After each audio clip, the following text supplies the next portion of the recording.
ક્યાં વાત. હવે આંસુની વાત આવી એટલે કહી દઉં સાહેબ, દીકરી વિદાય વખતે આંસુ પાડે છે, એ સુખના છે કે દુઃખના છે? લ્યો કયો જી, તમને કઈ નહીં કહી શકો. તમે એમ ન કહી શકો કે દુઃખના છે, તો તમારે એમ કેવું પડે કે દીકરીને એમ થઈ ગયું હું દુઃખી થઈ ગઈ. ના, એ ન કહેતા. એમ તો સુખના છે એમ ન કહેવાય કે હું આમાંથી છૂટી અહીં દુઃખી હતી, હવે હું ત્યાં સુખી થાય. મિત્રો, આંસુ સુખનાય નથી, દુઃખનાય નથી. આંસુ ક્યાં છે એ સાંભળજો.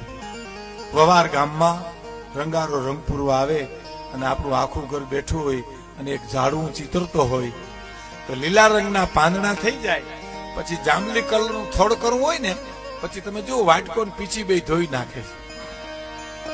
શું કામ? એને રંગ બદલાવવો છે.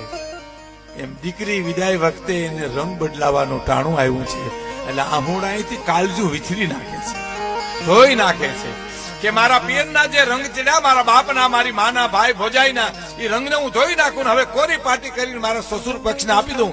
એને જેવા ચિત્ર પાડવા હોય એવો પાડે છે. એ દીકરી વિદાય વખતે દાદ લખે છે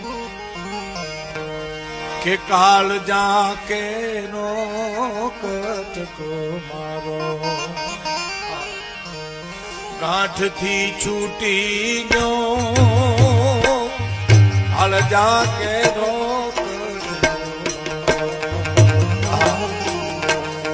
ગાંઠથી છૂટી